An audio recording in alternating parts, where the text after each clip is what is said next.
on the Pill Show. I am Keyshawn Wade, And I am Laura McIntyre. and thank you for being here with us. This is week 3 of our podcast. Yeah, and we are coming to you to talk about to continue the conversation that we had last week about Project 2025, where we mostly just gave a summary. But we kind of wanted to get more in depth with kind of what it means for Flint specifically.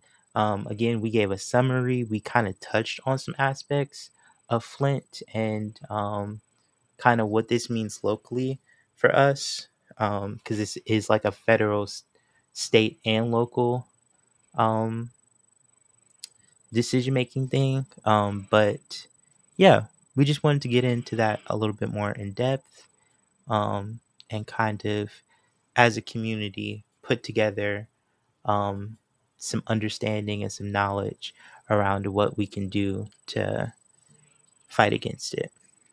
Yeah, and we kind of wanted to make those connections between what has happened in the past to what is happening now to moving forward into the future so that we can be more proactive than reactive and keep building on the momentum of community action. Last week we had the members of the Democracy Defense League here.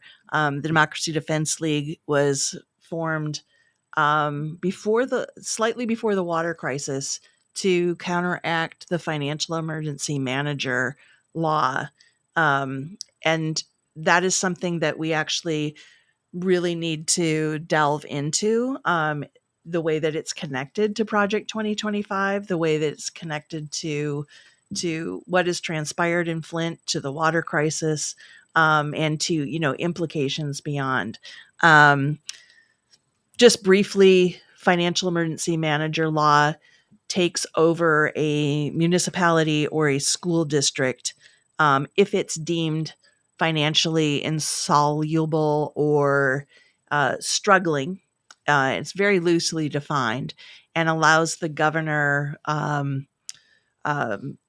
complete jurisdiction to appoint a non-elected official to become the financial emergency manager to make unilateral decisions, again, for a municipality or a school district, including dissolving union contracts or eliminating union, just making them null and void. Um, and this person is not accountable to anybody except the governor, not to citizens, to voters, to city council, not even to the mayor. The mayor is basically just kicked out of the city. And so it strips places of their democracy, of their democratic rights and self-determination. So I'm not going to, there's a lot we could say about that, and we are going to say a lot about that, but I just wanted to put that out there because there are connections between some of the things that are proposed in Project 2025 and some parallels between, disenfranchising. And I think one of the things we'll be focusing on is disenfranchising whom. It doesn't disenfranchise everybody. It's very particular and has some very distinct and disturbing patterns. So, great intro. Where do we go from here? So, I think what we should do, I think we should start off with kind of stating, you know, we are a community in the 10th year of a water crisis. And that water crisis has continued because none of our demands have been met. Um, in Well, the it almost even hasn't been acknowledged right, as a water crisis. right.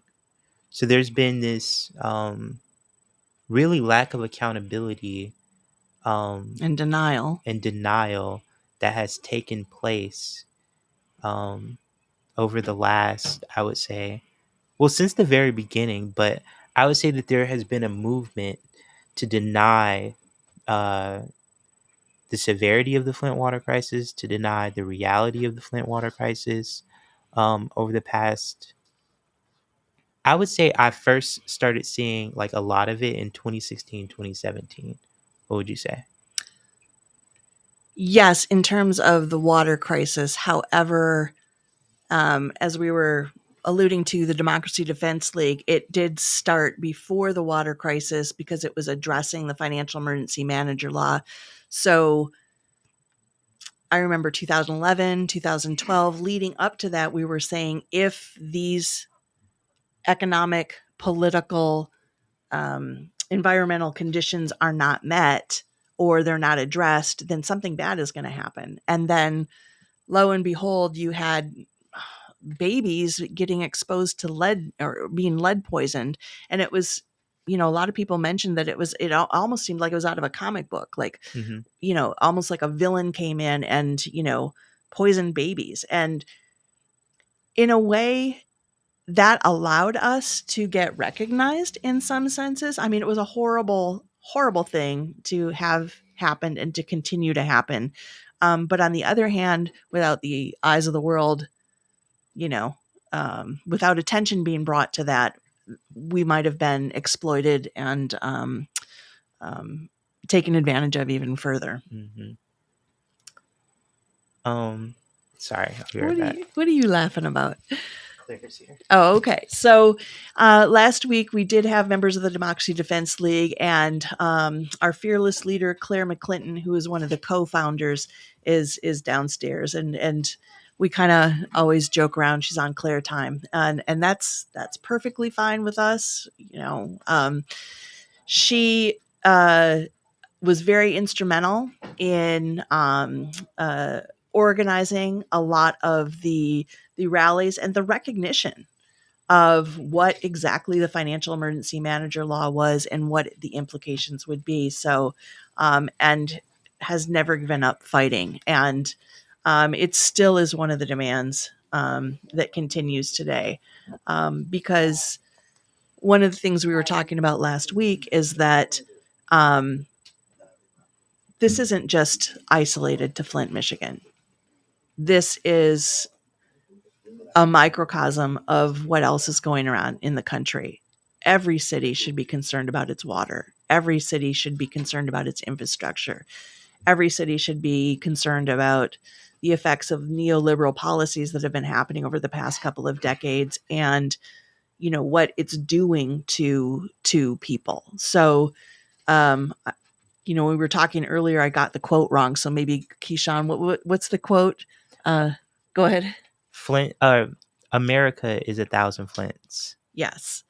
And we were also talking about Professor Andrew Highsmith's book, Demolition Means Progress, which we've used a lot. Thank God for that research, because it really is, it gives us a lot of hard data and hard facts that are straight from the local archives that we wouldn't have had access to otherwise. So it's an incredible book. It's not as easy to get a hold of as I would like. There have been blocks to it being published. So if you can find a copy of it, I encourage you to find a copy at a used bookstore, at your library, even ordering it online, because we need to make sure that it continues to be published, because there's a lot of opposition to that information being out there and being still available.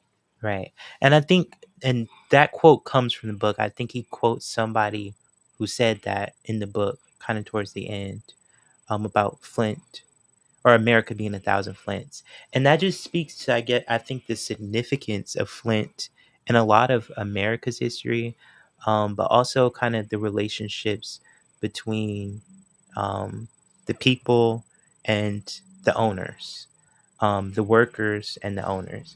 And I think maybe I would love for y'all to hear from Miss Claire and hear her talk about this, because I'm learning from her, learning from such a wise community member. She will tell you, and she has gone on lengths about how the 1937 sit down strike right here in Flint had implications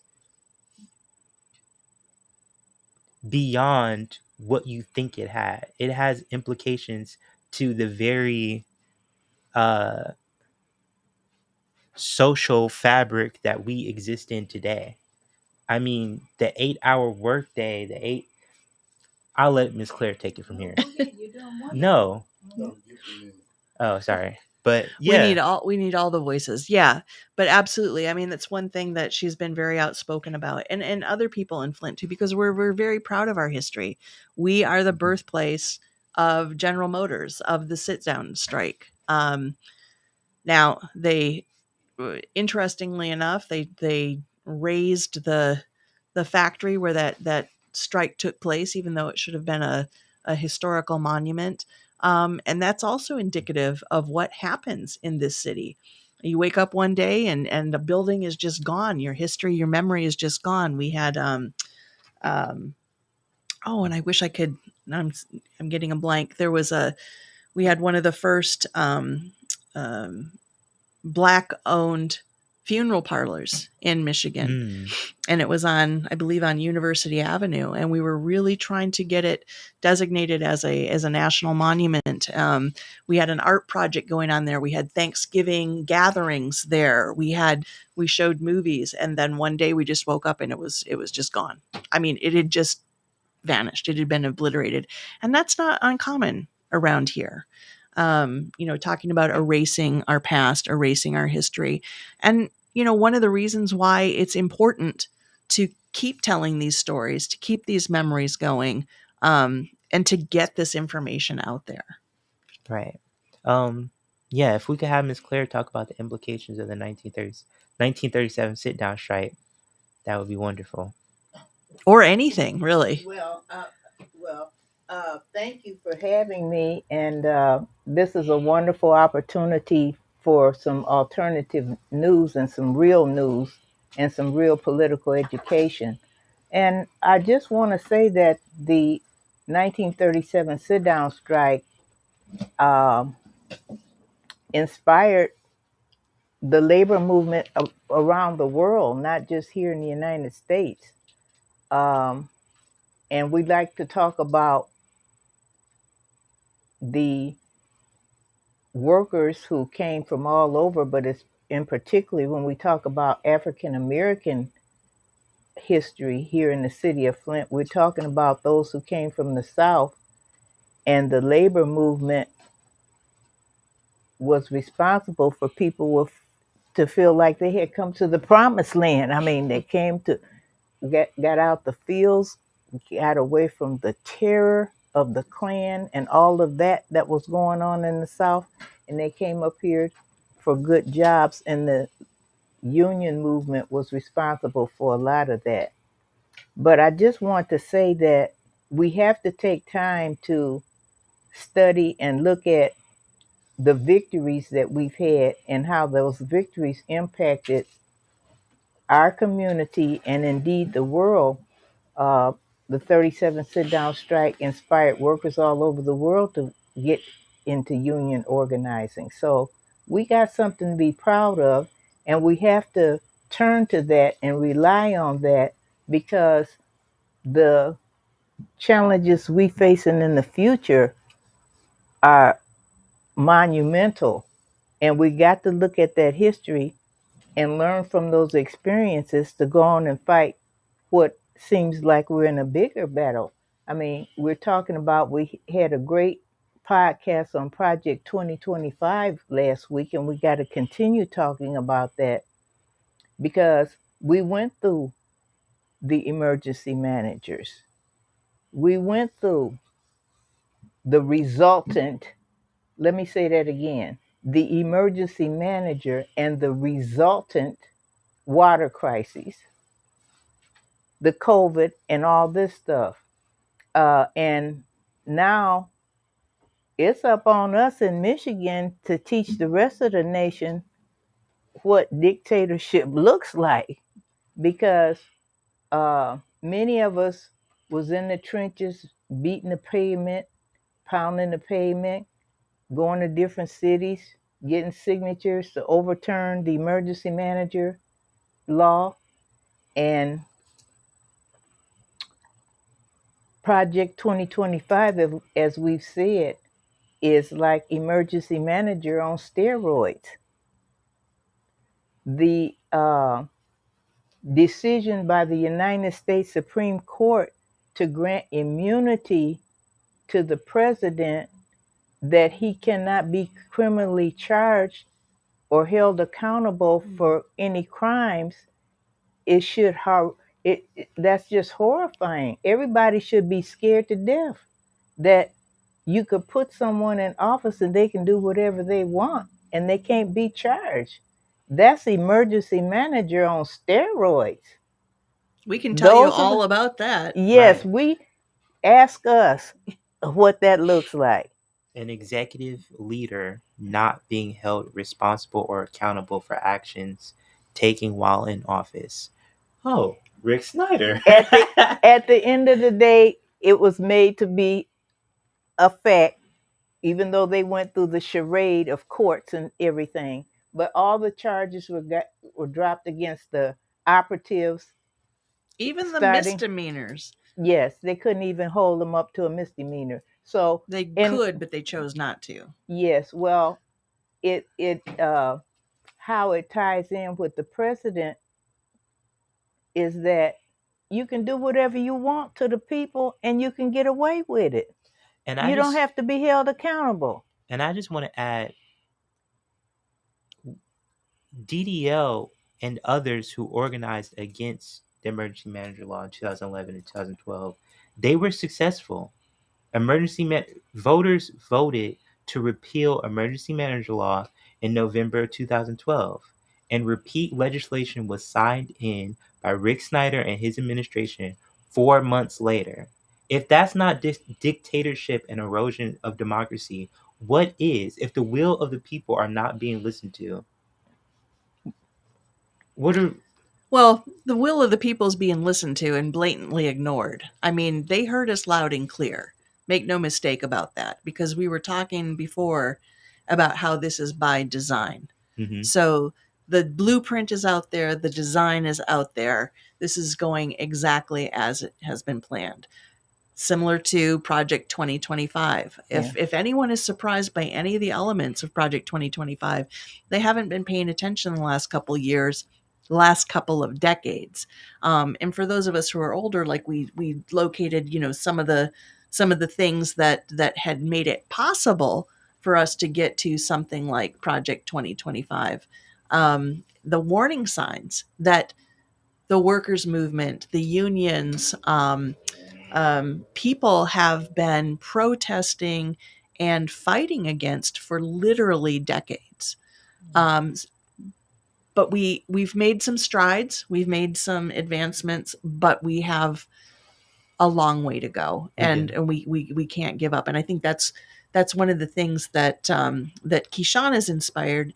He's, here you are, a younger generation. We've got, some different age groups here, and we're looking to you to help coordinate the new movement, like what's next. Not that we're gonna peace out on it, but we've got to come up with some other strategies while keeping some of the older strategies that did work. Right. I think now it would be a good time to kind of focus in on some of the demands that DDL had during the water crisis since the very beginning. We'll be focusing on some of the demands, and then connecting that to kind of this larger Project 2025 and some different sections within Project 2025, what it calls for. Last week we did give a summary of Project 2025 and summaries of each of the 5 sections that Project 2025 has, what each specific section is saying, what is the propaganda that they're spreading, kind of, supporting family values. But what does supporting family values look like? Banning contraceptives and banning this and that. So kind of just going through that. So we eliminating no-fault divorce, which exactly. leads to higher incidence of domestic violence and death. Abolishing African American history out of the schools, Right. out of the curriculums, not just college, all of it. Prohibiting that. So there's a lot of things there. But before we get into our demands, and we did have demands, and we still do have demands, But I want us to talk about what was the lessons that we learned when we was fighting emergency manager, because we're going to have to draw on those lessons to fight against Project 2025. And again, project we one of the things that we're proud of in the Democracy Defense League, that we put out a flyer, and I'll dig it up so they can post it. And the title of the flyer was "Vote While You Still Can." Vote while you still can, because we saw the emergency manager law being so imposing uh, dictatorship on the people that we say, hell, we might not even be able to vote. And boy, does Project 2025 make that real. You may not even be able to vote. And so, even with the challenges of voter suppression and all this stuff, but I guess what, for me, and I'm not speaking for DDL in per se, but for me, it reminds me of a situation we had in the plant one time. And um, I was on a, I was on in a maintenance department and had to come in on a Sunday, and we were there checking out different things. And I was working with this older electrician named Jack, and we were going into the welding area, and something we saw that was very dangerous, and it was a safety hazard. And meanwhile, in the union, we're very guarded and jealous and holding on to, that's my job and that's your job. That's a very union thing. And I said, well, Jack, and they didn't have enough of that particular trade who could repair that to come in. They'd have to call them in. And Jack said, we gotta get that cow out the ditch. That's the way he said it. He said, you gotta get the cow out the ditch. We ain't got time for that's their job and this classification and all that kind of stuff. And I kind of feel like that's the case with all the demands and the vision and the hope for clean water, for affordable water rates, and all the things, the health care that we so desperately need as a result of the water crisis. But we got to get that cow out the ditch first. And that cow out the ditch is the threat to democracy and Project 2025. That's got to be our first line of attack. Mm-hmm. Because if we don't get rid of that, we'll still fight for clean water. We'll continue to fight for health care. We'll continue to fight for affordable health care. We'll continue to fight for extra funds for children who's impacted education. We'll continue to fight for that. But it'll make it so much more challenging. We have to go underground and all kind of stuff that we will have to do. And we got to get this expose of Project 2025 out there and defeat it on by any means necessary, and that's by voting.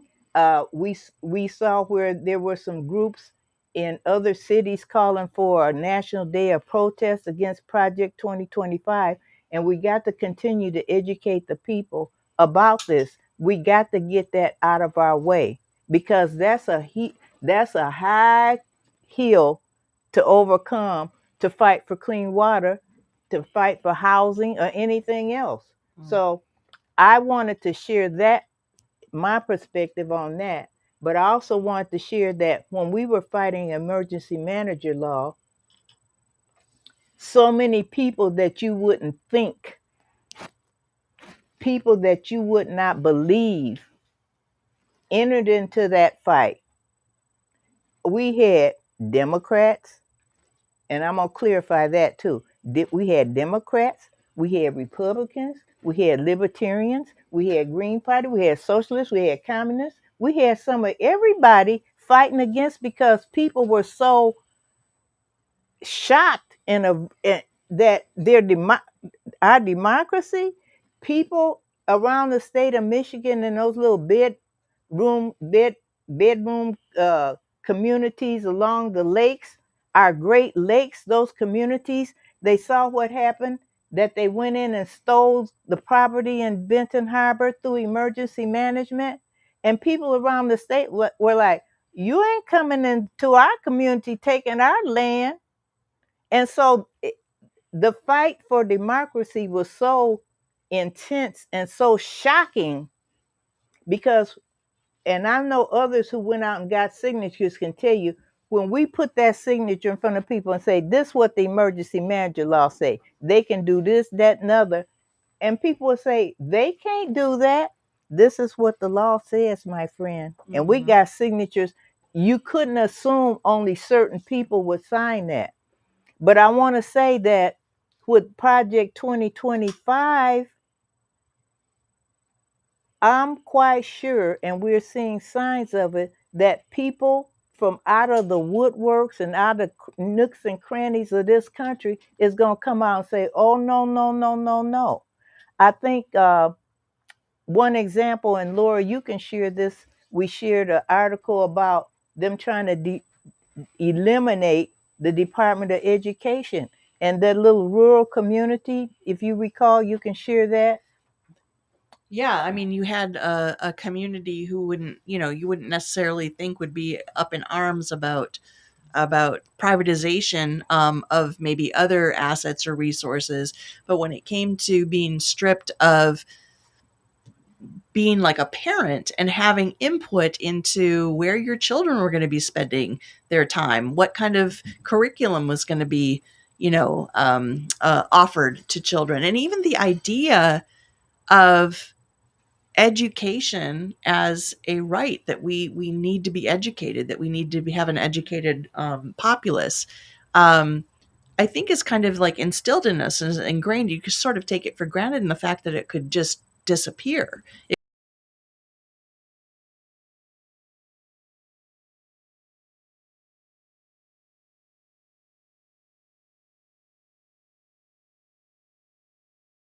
They have. And you don't need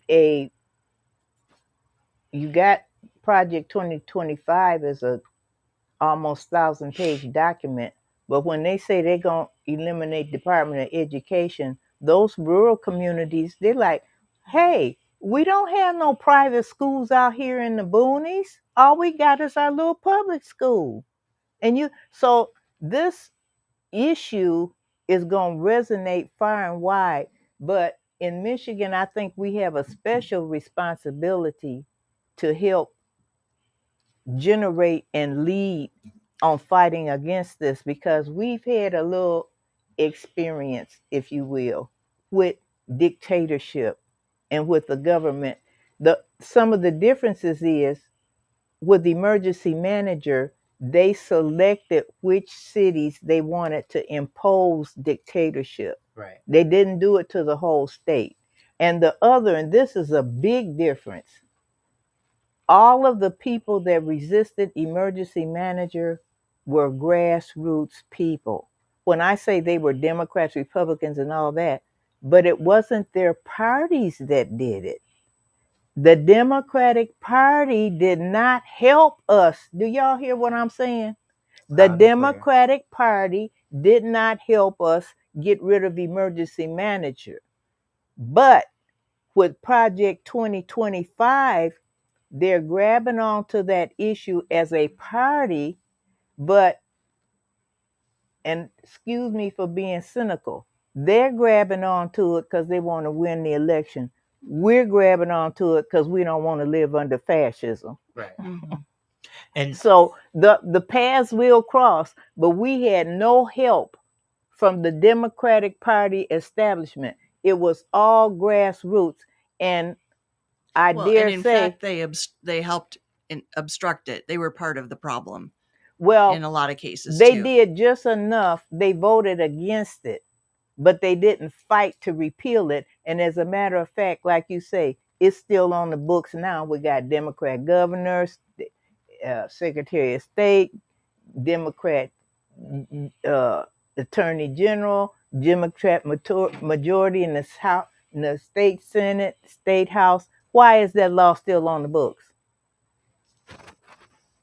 So I just wanted to add a little bit of context to something Ms. Claire said about cities and communities in Michigan being cherry picked to be under an emergency manager. Mm-hmm. And that is because, and the Michigan Municipal League came out with a report about this. This was an artificially engineered revenue deficit that the state of Michigan did to cities like Flint, where they stole $6 billion from our communities to put us in a state where we would be able to be taken over and be under a financial emergency manager. $6 billion was stolen from our communities and distributed out. And I don't think there is another big example or something that, you know, illuminates that issue better than $6 billion. I just, when I learned about that, that just blew my mind. That Is that including the $4.5 billion that's particular to education? I'm talking about in the 2011 debacle. Are you speaking of the revenue sharing that the state withheld? I think the people need to hear exactly how that was stolen. You know, like Okay. you when you say this, when you put that number out, I think we want to know, how was it stolen? Was it stolen through freezing revenue sharing? We know Flint lost a lot of revenue sharing. Was that the main way they did it? I mean, I I'm just saying. don't quote me, don't Okay. take it for literal, but in my understanding of it, we all pay taxes, and the state of Michigan is kind of like the person who holds all of those taxes and stuff, and it gets distributed back out to cities and municipalities in order for them to do the things that they need to do. And in my understanding, the state imposed new formulas so that um, what revenue cities should have got, what revenue cities like Flint should have got, they did not. Right. It became more Gotcha. inequitable, Yeah. right? Gotcha. So what had been historically established Right. was rearranged, and another component of that revenue sharing redistribution was that accounting practices were changed to make the prospective retirements and benefits of city and school employees part of the debt. So it made cities, it made municipalities and school districts look like they were in more debt, like from one year to the next, because they all of a sudden in one fell swoop they had to account for, okay, we're going to owe this in so many years to this many teachers, for examples, or here's the benefits that we're expected to have to pay, moving out. And before that, it wasn't accounted. So it was some trickery with the books, Okay. and it was artificially, like you said, created because the situation hadn't changed from Yes. one year to the other. And all of a sudden, municipalities and school districts were in financial debt. Were being told that they were close to bankruptcy. Yes. And no, go ahead. No, I was just going to say, all of that was the what was the purpose of it? What was the intentions? Why did they do it? Because they're mean? Yes. But what was the motive behind the emergency manager, the theft of our revenue sharing, the freeze and de fund public school system, opening the door wide open to the private school industry? The Betsy DeVos situation, who is a big proponent of charter schools. And sadly, she's a native of Michigan, and she's a leading figure in dismantling public education. But what are some of the reasons why do we even have an emergency manager? Because there was uh, a drive to come into cities that had assets and hand those public assets over to private corporate interests, to hand over And public assets to private corporations. And that is the same, reading in between the lines, and you don't really have to do that with the Project 2025. It is a attempt and a momentum and movement on the part of corporate America and Wall Street America to come in and seize public assets and take outright control of the government. What? So this is some serious stuff. so when you ask why, that was a pretty important question that we, from the very beginning, why is our water bad? Why can't we drink it? What is happening? What's going on? Mm-hmm. There was a big why. And after, over the span of 10 years, Mm-hmm. we've been able to piece together some of the reasons why. Remember, this is by design. This has been carefully orchestrated. Mm-hmm. We have think tanks, like in Michigan, we have the Mackinac Center and the Betsy DeVos Family Foundation. Mm-hmm. And we've been able to piece together some of the motives and some of the things that have transpired over the past few years, few decades. But when we were going through it in 2014, we were just confused. Plus, we were being gaslighted. We were being told the water's fine. Mm-hmm. It's not discolored. It smells just fine. Go ahead and drink it.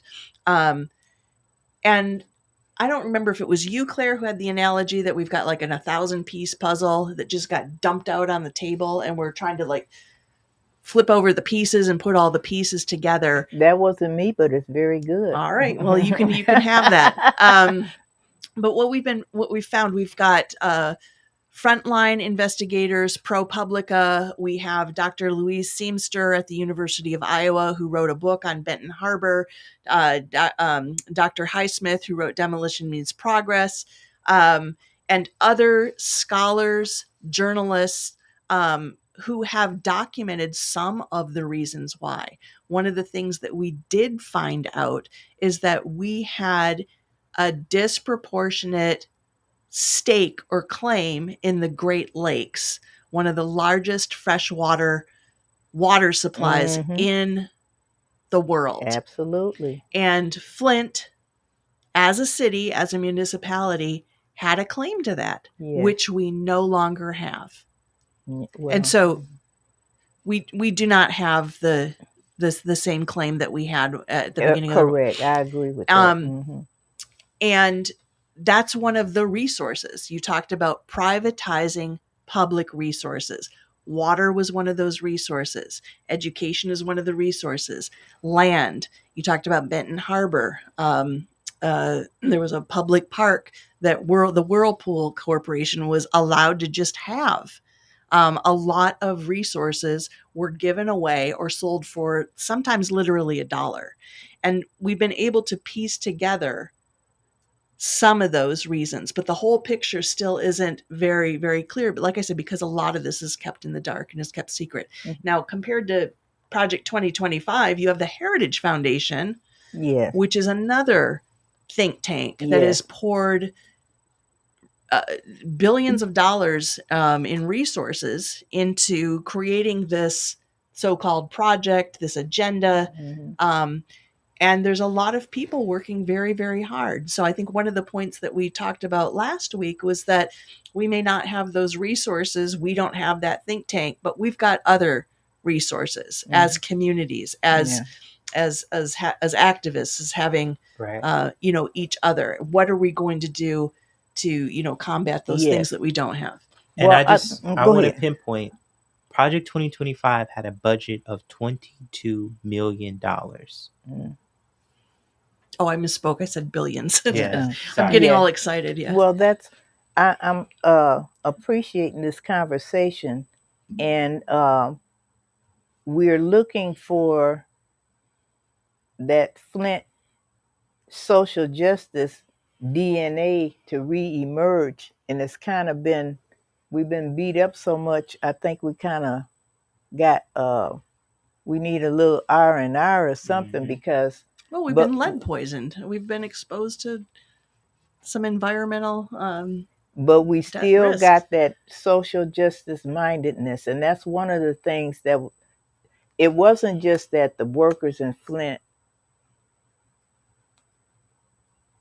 uh, were victorious in the 1937 sit-down strike that contributed to the establishment of a vibrant middle class, and that spread around the world. But it was also their understanding of the society that we live in was raised in the course of that fight. They knew who the enemy was. Right now, we in Flint is like a circular firing squad. We Ooh. just shooting at whatever, and we got to get back to the what is we dealing with. We got to have a better social consciousness in order for us to fight our way out of this. Now, when the workers sat down and they knew General Motors, they knew the company. They said the company. They knew what their enemy was about and who it was, not in the physical, personal self, but as a corporate class of people. Right. They understood that was the enemy. And we got to get back to that. You know, when Schwerner, Cheney, and Goodman were murdered in the 60s, the civil rights workers that were heading down there to help with the civil rights movement, and they got stopped over and they killed them and threw them in the river. And Martin Luther King said, the question is not who killed them, the question is what killed them. And we got to get back into our whats, because if we don't, we're not going to be able to identify what we're dealing with in the sense of corporate power being imposed on the people and corporate hegemony and control. And once we get that, then we can outline strategies for fighting back. And so that's why, to me, and going back to that old little incident at work, and I'm up here. No, we gotta call when I'm at work and we ran into that situation. We gotta call in the da. And the older, wiser elder at the time was my elder. He said, we don't have time for that. We gotta get that cow out the ditch. So the first line of defense, in order for us to pursue our just issues, clean water, ability to live, to be the beneficiaries of all these riches that this country got to offer. And you got people in the street, and we can't get up. One of the things the Democracy Defense League did decide, and I can speak for them in this aspect, we're not getting into this Democrat Republican stuff. We're getting into, we don't want the dismantling of democracy. Because if the Democrats was concerned about it, they would have got rid of Public Act 436. They haven't did it. They haven't defended us. They got elected on the basis that they would resolve the water situation. So we got to go back to what? The people. Right. Yeah. And I think a large part of what Miss Claire is raising up is the need for us to develop some class consciousness in order for us to be able to cooperate with one another. And I think that's something that's so scary in Flint. People think they're the cows. People think they are the others. You're one of us. You shouldn't be an operative of a certain foundation. You shouldn't be an operative of, okay, I won't get specific, but you should be with us. You shouldn't be with them thinking you're one of them, and you're not. And I think that is so scary because there are people who make it an objective whose whole purpose is to distract us away from our goals and our main points of they're here to cause chaos, and we've got to put on our headphones and focus on the goal. You know, when during the sit down strike, I'm old enough that I got an opportunity to meet some of the original sit downers.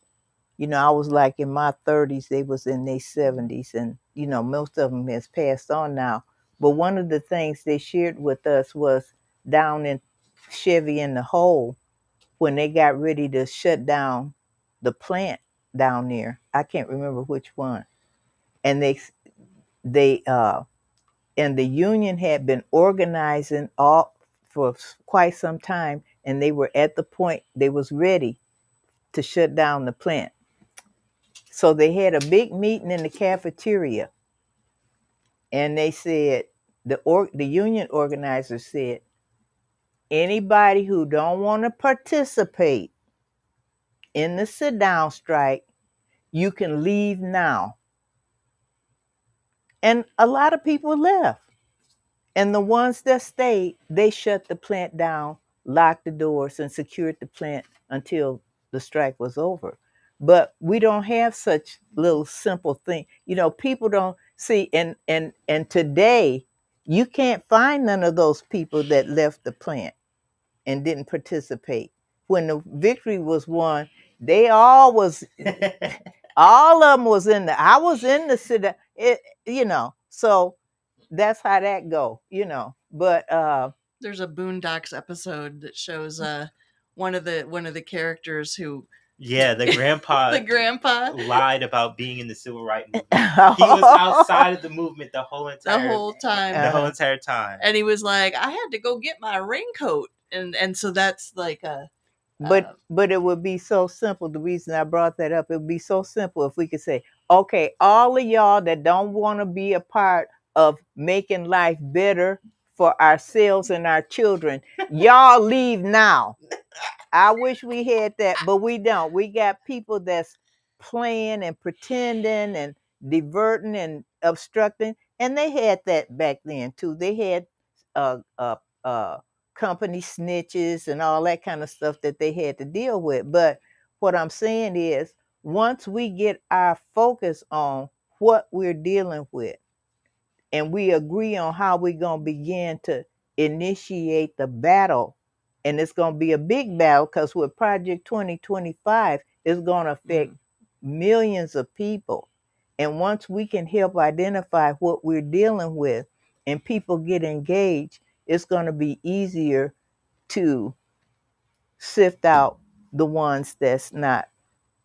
Right now, it isn't because I can I heard something on the radio today. I know it was a national talk radio, and they said something about Kim Worthy and she was good and everything. So now I got to go home and write the radio station, the show, and say you don't even know what you're talking about. Right. For those who don't know, Kim Worthy was supposed to be the lead. Her and attorney Hamoud were the lead prosecutors in the criminal case that they blew in the Supreme Court.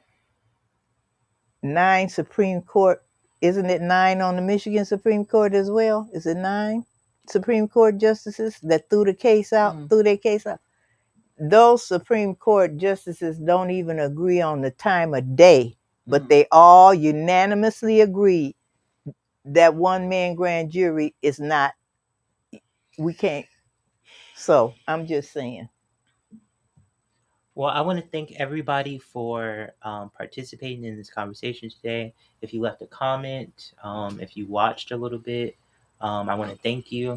I want to thank Ms. Claire for coming on. I want to thank James Mayfield for hosting us. Also George Grundy. Out of the mud. Out of the mud. Y'all are doing an amazing job in Mhm. promoting conversations and people in our community who matter. And yeah, also want to thank my co-host Laura McIntyre.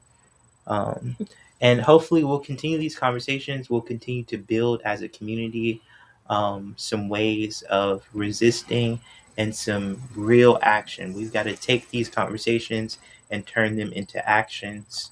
And yeah, I would like to invite Miss Claire back. absolutely. She's like, I don't want to be here every week, but Yeah. it's like we've got we more need to you here. We've got more to talk about, though. Yeah. We've got more to talk about, and to link. You I guys, know that she can be virtual too, like with your phone or desktop computer. So laptop. yep.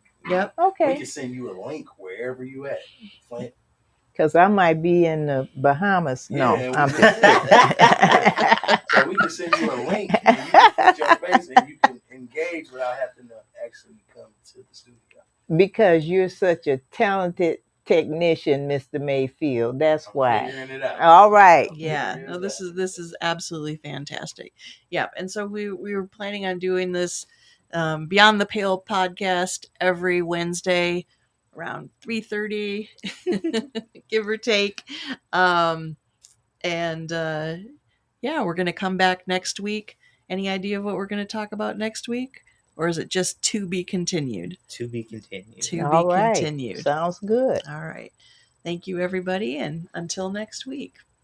Beyond the Pill, signing out. Peace.